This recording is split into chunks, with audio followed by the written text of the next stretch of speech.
Hi, everyone. This is Dr. Olabintan from Livingspring Family Medical Center, and we are live for our talk today. And today we'll be talking about how to take care of your skin without surgery. Basically, how to take care of the skin you are in.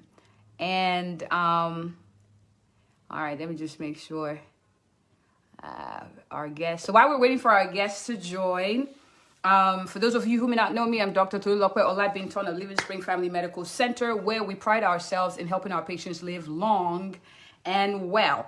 And this topic actually came about. I always like to kind of explain why we chose the topic we chose, because a lot of you, or a few of you, had reached out saying you wanted us to talk about skincare, skincare routines that would, or skincare topics to help improve your silhouette, which is your skin. So I'm just waiting for our guest, Dr. Dee Fongod.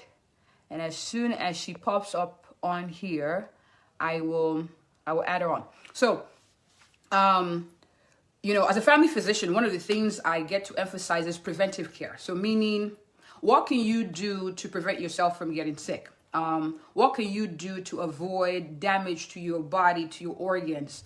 So prevention is better than cure. So today we're going to focus more on the skin, on what we can do to keep our skin looking good for as long as possible without having actually to do any kind of surgical procedures. So we're going to talk about different ways that we can take care of our skin without actually doing surgery. And the different ways, of course, to take care of your skin. It's not, there's the outside in approach, but there's also the inside out. And we'll delve more on this once our guest shows up. At some point, this cannot be our intro. Like every time I bring up a doctor, like it's like this. But you're here, and I'm happy. And we have guests. Hi, Marlena. Nice to see you. Oh my goodness, we figured it out. Less than 5 minutes. So go us. All right, go us. Okay. All right. Awesome. I was thinking it was the same like Instagram, but it's not. It's different. I don't even want to venture to Instagram yet. I'm like, let's just, this is our niche. But thank you for joining us. It's so nice to see you. I've already introduced myself, so I'm just going to go ahead and let the viewers get to know who you are. So please tell us who you are, what you do, and all that good stuff. All right. Hi, everyone. My name is Dr. Dee Fongod. I go by Dr. D because it's just easier. I'm an internal medicine physician who is practicing aesthetic medicine in Northern Virginia. And primarily, I help women preserve their natural beauty, help them reverse the aging process without surgery, so that I can help them boost their confidence so they can be their best selves in the world. I like that. You help women enhance their natural beauty. I like that. Natural beauty. So awesome. So we're gonna dig right into it. But before we go ahead, I kind of wanted to know, so you're internal medicine doctor. Why did you venture into aesthetics? Like what's the story behind that? It's an interesting story. So when I initially finished residency, my initial goal was to do obesity medicine. But when I started private practice, it just didn't pan out that way. So I was like, all right, let me just do regular internal medicine. I started out with dry primary care. Okay. And in doing dry primary care, I found that, at least in my area, most of the people I was attracting were women who were looking for more cosmetic treatments. So I would talk to them about their health, and, as an internist, like your internal health is really important. And that was the avenue I was trying to go towards. Okay. But women just didn't seem to care about their health. They seemed to care about how they look. And so I was like, all right, well, I'm just going to use this as a way to still practice medicine. And I also ended up really liking it because I love doing procedures. That was something that I wanted to do, but I didn't like any of the fields that were procedure based. I didn't like surgery or anything like that. So I had the opportunity to use my hands and help women feel beautiful. So I went into aesthetics, and that has naturally evolved into something more because not only am I helping women with aesthetics, their looks, their body, I'm also helping them internally because I combine what I've learned in internal medicine with aesthetics to make it a more holistic approach. That way, I don't feel like I wasted my education. And I'm also helping the women, even though they came in for what looks like, from the outside, I can still help them from the inside, and it's a good complete package. So. I like that. And, a lot of times, sometimes you give someone a compliment and they say, oh, you look good. And they're looking at you like, well, they don't feel good. So you're in the business of helping people feel as good as they look. I like that. I like that, Dr. Yes. D. Awesome. Awesome. Yeah, So, in a sneaky way. yeah, in a way they don't know. Yes, exactly. Because unfortunately, women put themselves last in everything, and it's just really, really sad. And so when they're coming to me, they're coming at like the kind of like at the tail end, like, oh my God, I'm done for everybody, and now I'm like, let me do for myself. Right. And so it's always a lot. So you have to find a way to kind of, you know, balance like the health. Okay, good, good, good. Thank you. So our first question is this: what are preventive tips you would say, ballpark? I know there's so many, but if you could give like maybe 3 or 4 or 5, what are healthy tips, or what are preventive tips for healthy skin? What are things that people can do of all ages, I guess, certain degree, skin colors and things like that? What are things they could do to preserve their skin? I think that the universal thing that everybody can do, and I didn't know this until I came into this industry, is using sunscreen. And sunscreen is great for everybody and all skin types for different reasons. So if you're darker skin, then you're more prone to hyperpigmentation, or if you're of Asian descent, you're more prone to hyperpigmentation, and UV rays will further worsen that. So using sunscreen prevents hyperpigmentation from getting worse. Sunscreen also helps with photoaging, which is usually seen in more lighter skin patients, so Caucasian patients. Mm-hmm. And it also helps with preventing skin cancer, which happens more in Caucasians, but you can have some instances of melanoma in people of African descent. So across the board, sunscreen is the thing that can we just pause and emphasize that? Because I've had tough conversations, you know, with patients who look like me. You got to use sunscreen. I don't need sunscreen, doc. I need my vitamin D, you know. And I'm like, well, you could get vitamin D, but you don't have to bake in the sun. Sunscreen is good even for darker skin tones. Really, really important. Absolutely. Yeah, and again, because we're darker, our melanin tends to act funny sometimes. And that's why we get this hyperpigmentation. So if that is an issue for you, then you definitely cannot go without sunscreen. That's like a given. Okay. Okay, so that's a no-brainer. Number 1, sunscreen. Okay. Yes. The other thing is more something that you shouldn't do, and it's smoking. Smoking is terrible for, it's terrible for you in general, but it's actually really terrible for your skin. So in my practice, I do not treat patients who smoke. I equate smokers to diabetic patients. Yep. And the reason for that, they have very poor wound healing. They age so fast, like prematurely. And so like smoking, if anybody smokes, it's a no-no for me. It's just going to really destroy your skin, and it's going to make you age much faster than you should. Well, hi, Clement. So it almost sounds like you don't do that because it's counterintuitive to what you do. Not because you don't want to take care of people. It's like you'll come for your skin. If you smoke, it's like throwing water in the basket. So what's the point? Yeah, it's like, what's the point? And if I do any sort of treatment, it can cause further damage. It can cause infections. If you're not healing properly, then we're just breaking a skin barrier and then having you not heal. That's even worse, right?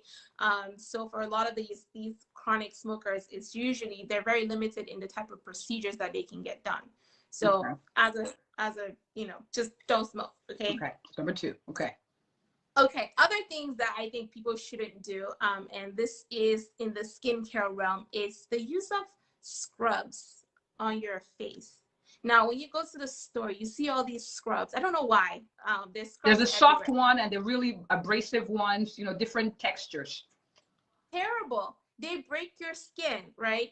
And again, if you're acne prone, or if you're like if you're prone to hyperpigmentation, you're gonna end up getting a lot of dark spots because it's like breaking the skin barrier. So like, it's like a no scrubs on your face, no charcoal. Like I see all these charcoal mask scrubs. I thought for exfoliating. No. The face needs something very gentle. So you want to use products that are very gentle to the face.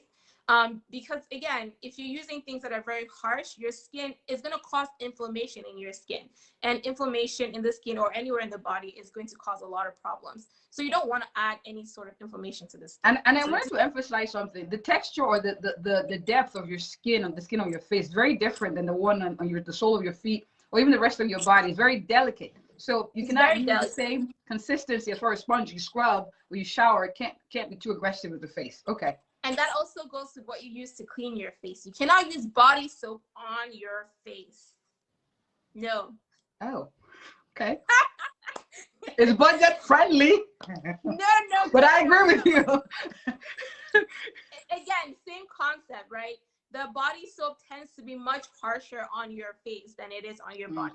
Different layers of skin, so it's an absolute no. Don't use anything on your face. Get your own face wash, have your own face moisturizer. They have different ingredients, and it's really important to kind of separate the two. So from the neck up, everything's different from the neck down. Okay, awesome. So we said number 1, we said sunscreen. Number 2, we said no smoking. Number 3, we said exfoliate, like you have to be very careful with the harsh scrubs. They kind of break down the skin. And number 4, we said don't use the same soap on your face as you use on your body, because usually they're harsher for you. Awesome, awesome. Now you already touched on my next question. My next question was going to be, and we talked about this earlier.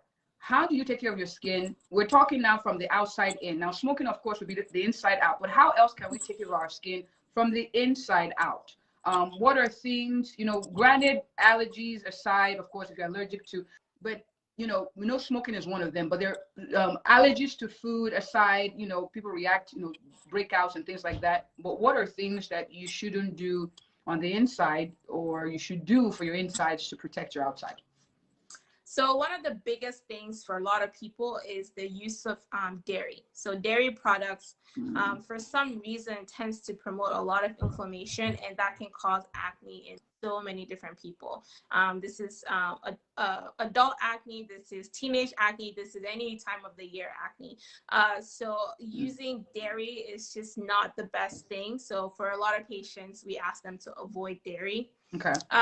Eating foods that are processed. Again, a lot of things, like inflammation is the overarching. I'm not the one saying it, because I'm always the doctor who say eat fruits and veggies and avoid processed food. But she's saying that. I didn't tell her to say that. Just throw that out there. Yeah.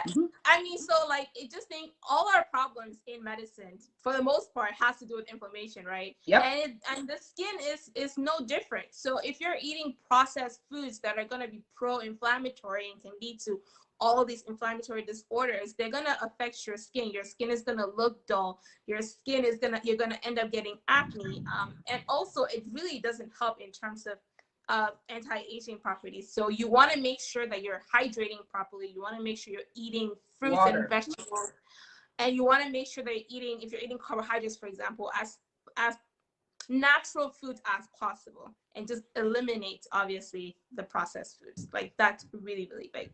Awesome. Also, and I have a question here from Martina, which I can also relate to. She asked, how about nuts? Does that cause breakouts? Like growing up, when I would eat peanuts, the traditional ground nuts in Nigeria, it would make me break out. And so it was a little deterrent. So I have found out that some nuts can cause that. And it's natural, but that's more a food allergy maybe? So it depends, okay? If you're acne prone, I would say you should watch out for nuts. But the general rule for nuts is it should fit in the palm of your hand. Yep, 10. No more than 10. So if you're doing more than that, then you're doing too much. And unfortunately, and I tend to avoid nuts for this reason, it's hard to eat only 10 yeah. of them. you have to get a scoopful. Your hand's like a scoop, you know, and then depending on what you're eating with. On it, oh, you're in trouble. So personally, I'm dry. I have dry skin, so I don't have that problem. But if you're acne prone, then maybe limiting nuts would be a great idea. Or, and I'll talk about this later, if you can include it in your fasting regimen, that would work. So we'll talk about fasting later. Okay, awesome. All right, so I think you already answered this question already. What are some skin no-nos? We talked about the scrubs already. But I wanted to say this, and this is something I've told patients as well. The same lotion or the same thing you put on your face, you should put on your neck. That works for your face, you should put on your neck, because otherwise you see a tendency for the neck to look older than the face. Okay, so really, really important. So that was going to jump into my next question, as in, what is a good skin regimen? Now, of course, everyone's different. This is not a general rule, and this is not exactly medical advice tailored for you specifically. It's a general advice, so please seek a medical opinion from your own doctor. But what would you say should be in every woman's I guess daily routine? Okay, I'm gonna break it down by age, okay? Because I don't know who's watching. Okay. But the younger you are, the it'll be very simple. So if you're a teenager or in your 20s, morning routine, you should have a good cleanser, gentle, hydrating cleanser. Okay. You should moisturize and you should use sunscreen. And that's it. Okay. Very simple. Simple. And in the evening, you should cleanse your skin and you should use moisturizer. I know because you wash your face twice a day. Because a lot of teenagers are oily. They're very oily, and so you want to make sure that, and they're wearing makeup, so you want to make sure that they remove all the debris, all the dirt, because you don't want any bacteria on your face to then further perpetuate the acne. That's then going to cause hyperpigmentation and acne scars, and then you're coming to see me to try to fix it. So like that really simple routine is super duper important. Now, as you get older, you can add things to the regimen, right? So once you're in your 30s, for example, you can do a cleanse, and then you can treat with like a vitamin C serum that helps to brighten the skin. It also helps. Yeah, it also helps with protecting the skin because it works really well with sunscreen. So you're doing a cleanser, a vitamin C, and sunscreen, and moisturizer, obviously. So that's a really good daytime serum. And then at night, as you're getting older, you can consider adding a retinol to your regimen. Now, retinols are anti-aging. They help with collagen production. They help with hyperpigmentation. They all aren't great, but they tend to be very drying. So you want to make sure that you're using a good moisturizer after the retinol at night to prevent any like peeling and drying of your skin. Okay, so sunscreen for all ages, right? Sorry? You said sunscreen for all ages. For those younger, a face wash, a gentle face wash, and a moisturizer. And then those who are older, 30s and up, a vitamin C serum with their morning routine, and then nighttime retinol, but you want to moisturize just to make sure you don't you want to moisturize. And obviously, once you decide to get pregnant or you're breastfeeding, then retinols are off the table. Yep, off the market for you. So that's really important to mention. And then if 40s and above, because your estrogen levels are getting lower and lower, you need so much moisture. So moisturizer is your best friend. Like you can't skip on it because your skin is going to be dry because you have less oil production because of the less estrogen in your body. Okay. Okay, fair. Now let's talk maskne. Maskne. In the event of COVID, everyone was wearing masks, and so there were quite a few outbreaks. I had quite a few patients who had outbreaks around the mask area. So what are tips, quick tips on how, if, I know that CDC has reduced or lowered the mandate for those who are vaccinated, for those who are not, and others, the precautions are still in place to wear the mask. So what are tips for people, like ourselves in healthcare, also industry, and those who, are still wearing the mask as a precautionary measure? So, so a few things with maskne. First, you want to change your mask. If you're wearing cloth masks, please wash them, because Bacteria. if it's dirty, then you're gonna have a lot of build up, and that's gonna lead to infections and things like that. So make sure you wash them. Make sure you change them. For those in the healthcare field, actually, the biggest, most important thing you can do is actually putting Vaseline on your skin before putting your mask on. And the reason. Exactly. It's going to help protect your skin so that whatever is on your mask doesn't get onto your skin. So it's a great protectant. But it also is going to help with friction, because a lot of these masks, like, they put so much pressure on, and then they can cause, they can break the skin barrier. So you don't want, you don't want the you want the Vaseline to try to help protect that skin barrier. So even if it breaks down, Vaseline is not going to affect your skin in any way. It's not going to cause any problems. And we're talking Vaseline, the petroleum jelly. Petroleum jelly without any fragrances. Okay. Oh, and that was another thing, is to avoid using products on your face that have strong fragrances, because a lot of people tend to be allergic to them, or they become allergic to them later on. So that's one thing to really avoid. Okay. Now you talked dark spots briefly. So we know one of the ways would be to, or preventive ways, is to avoid, UV exposure, in heavy amounts, so by using your sunscreen. But if you already have the dark spots, aside from using the sunscreen so they don't get darker, what are things you could do too? Non-surgical. So so vitamin C that we mentioned before is really great for brightening the skin. Okay. So that's one thing that you want to consider putting in your regimen.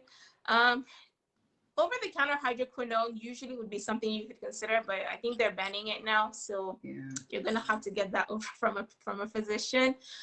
There's other things that you can get over the counter. You can get products such as azelaic acid, or products that have kojic acid or arbutin, or even niacinamide, all of those products help with preventing the melanin. So they're like tyrosinase inhibitors, which is going to prevent the melanin production or overproduction of melanin. So if you're using those products, it's going to really help with hyperpigmentation as well. Okay. Okay. All right, good. I'll be very cautious with the hydroquinone, the over-the-counter. Yeah. So the over-the-counter ones, the 2% was okay, and then 4% and above was usually what we would prescribe in the office. The problem is that our African people seem to have the percentages of the hydroquinone that you will find in the African store is horrendous, and a lot of times they don't even put how much percent on their ice cream. It's supposed to be a thin. It's not supposed to be like a face wash. It's a yeah. So I think eventually I knew it was going to happen. It's banned in Europe, so I think they just banned it here too. Okay. Now, what are other procedures that you do that are non-surgical? So not having to do facelift or anything major like that. What other procedures are non-surgical in that sense that people can consider to help themselves, look good? So I do a lot of, I do different things. So we do chemical peels and microneedling. These are great for people who have hyperpigmentation, for example, and also people who have acne scars. So we do these procedures to try to improve that. Obviously, injectables, Botox, and fillers. Botox is great for wrinkle reduction and treatment. And this is more common in Caucasian patients because Caucasian patients tend to wrinkle first, and darker skin patients tend to hyperpigment first. That's how each group ages.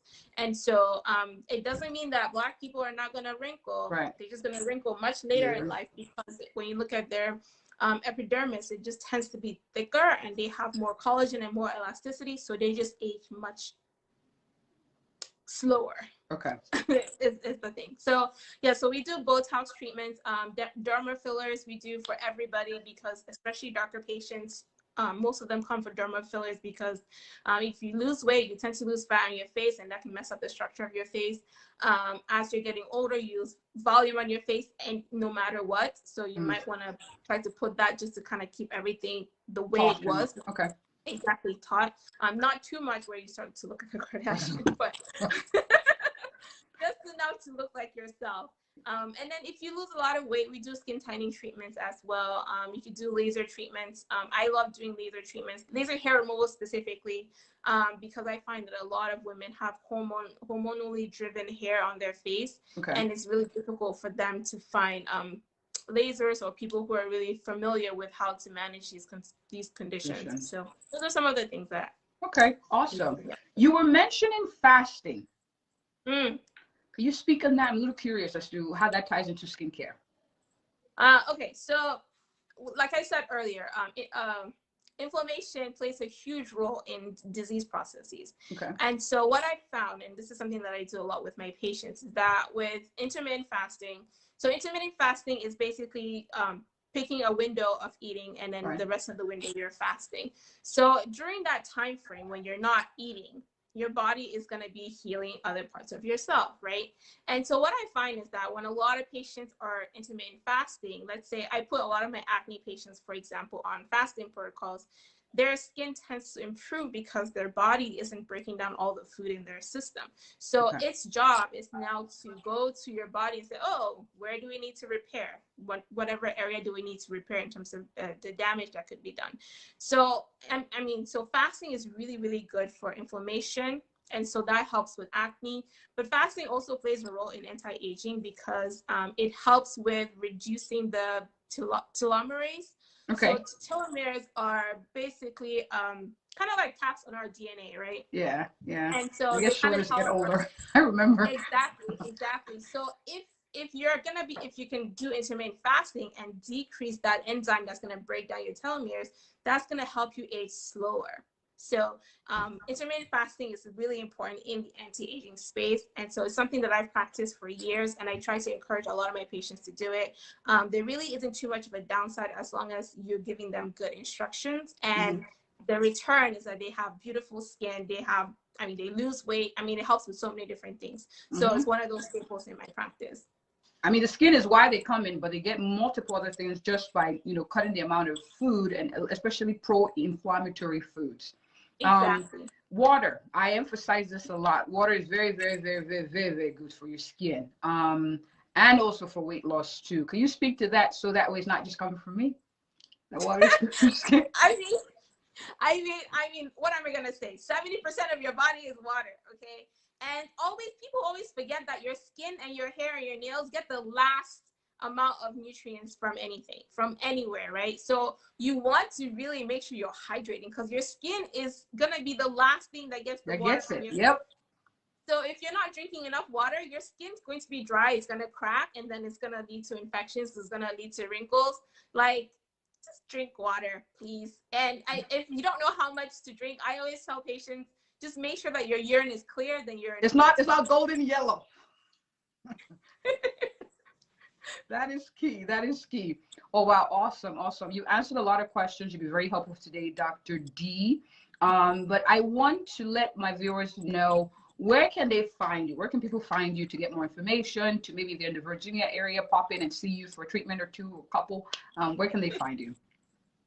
So my website is aesthetics.delightmd.com. That's like my website, so you can just send me a message through that. And then on social media, on Instagram and on TikTok, because I did TikToks. She's a TikToking queen. I got to mention that. Sorry. Go ahead.